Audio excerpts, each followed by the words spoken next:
Hugo Saltijeral, or just Hugo. All right. I serve as the executive director of VSW. It's a small nonprofit.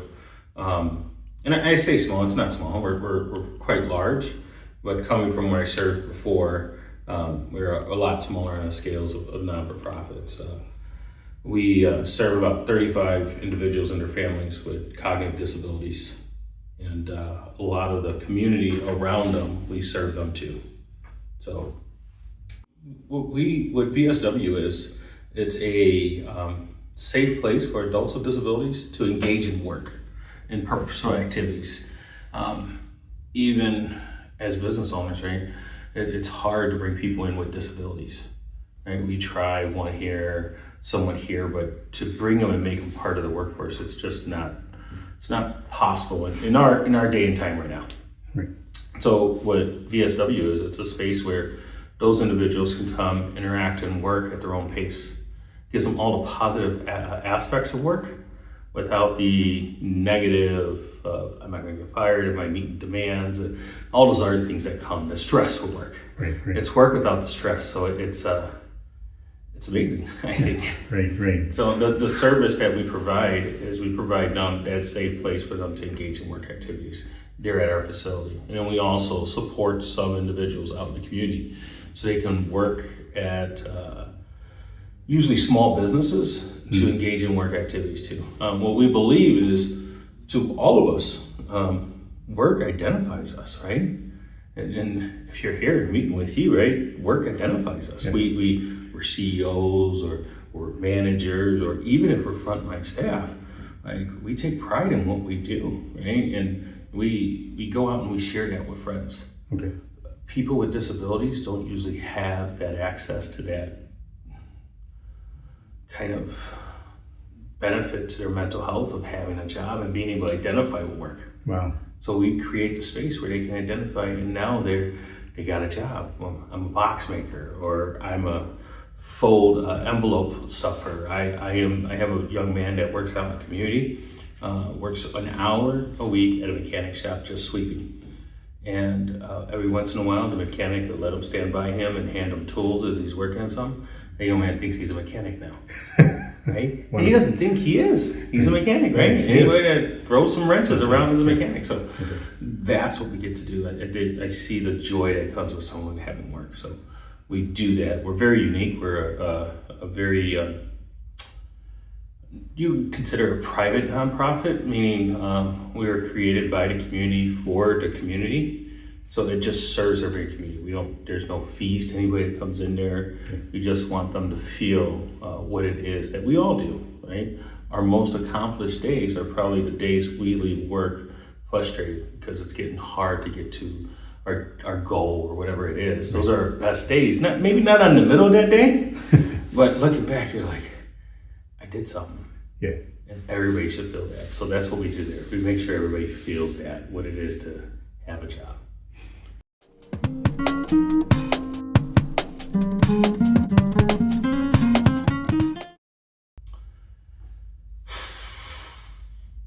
Hope.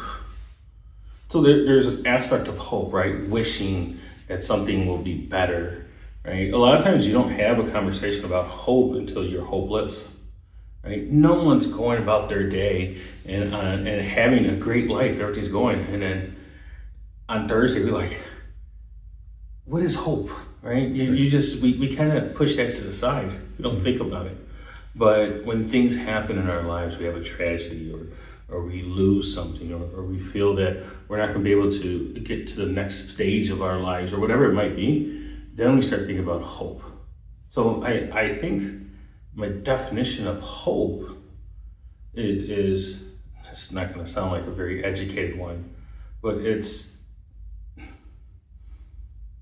the opposite of hopelessness, right? And that hopelessness is a dark void. And hope can't just be framed in a way that here's a definition. Hope is really in relation to something else. So you have hope in action, right? hope doesn't happen by accident, right? A lot of people that are hopelessness, a lot of people that are struggling with hopelessness and in those dark places, I've been there before, just wishing it would get better, just wishing it get better. And man, I could sit on my couch and wish for a burrito. It's never gonna show up. I gotta get out, right? I gotta get out. I gotta either cook it or go get some of the supplies for it, or go one step further, get some money to buy the supplies for it. Like there's a lot that goes in there. And if I do those steps, then this magical thing called hope arrives. Right? It's like something that's like gifted to us. And then you're like, oh wow, I can do that. But I can only do that for putting hope in action, right? And put in action. If I put action, we're gonna get there. That's right. So that's what hope is for me.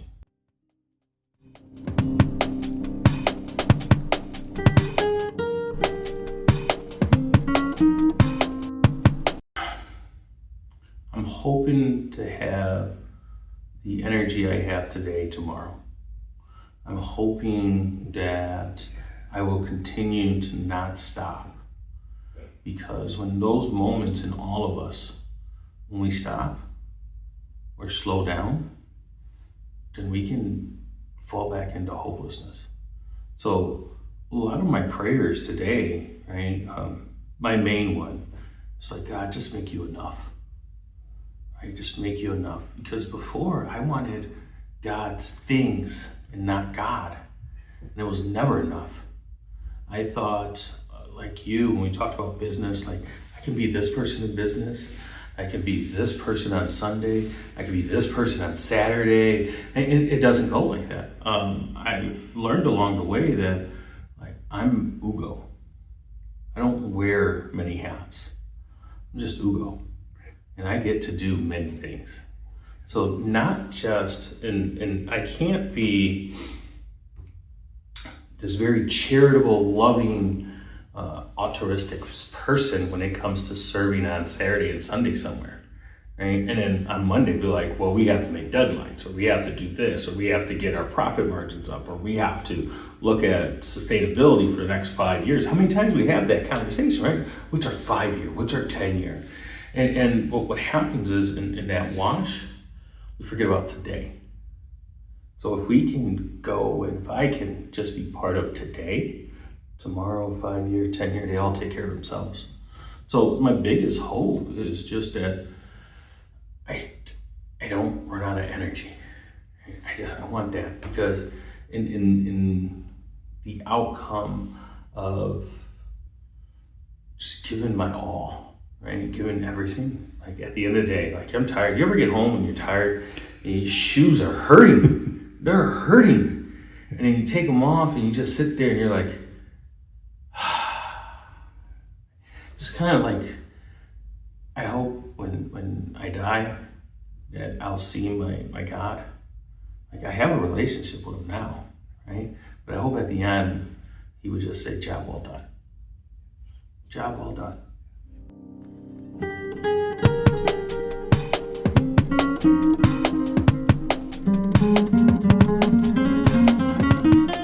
I was like, you don't need money. You just need to find people that want to be a part of it, and the money will come. Like it'll gotta take care of his people. He always does, right? And so I started building these support systems for our well. And we need people to help us sustain this well for this community, because we're in a process of creating other wells in other communities because they need it. I found out having disabilities in America, something I didn't know, right? Because I don't have those struggles. My family didn't have the struggles. But it's very expensive to have disabilities.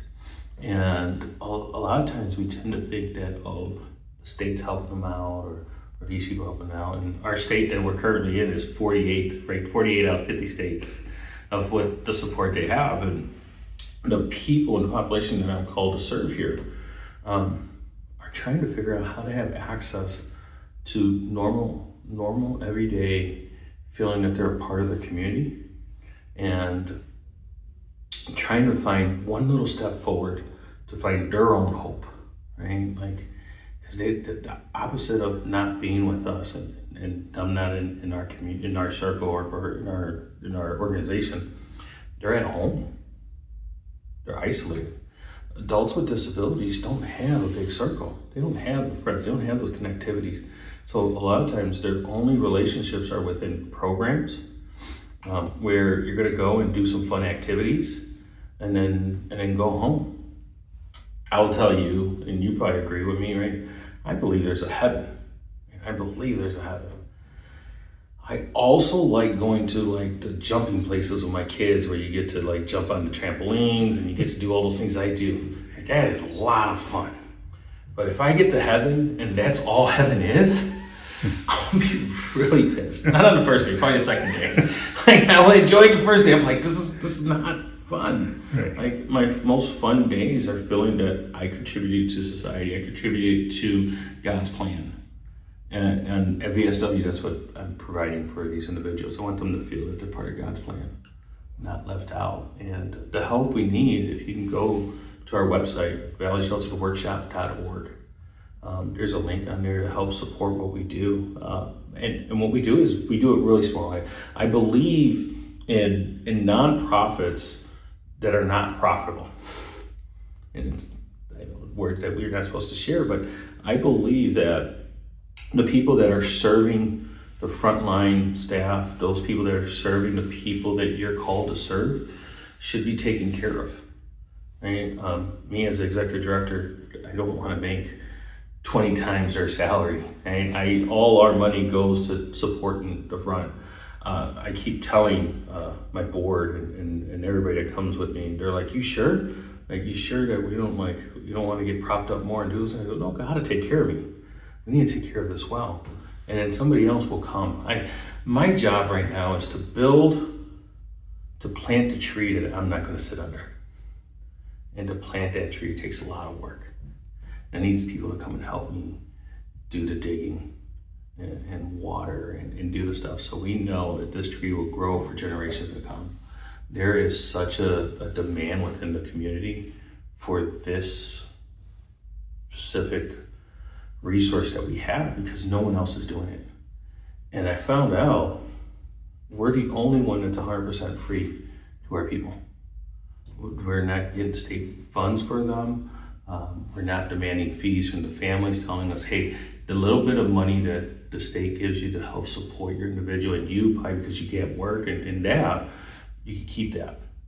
We want to build a space for you where we don't rely on you, but we serve you.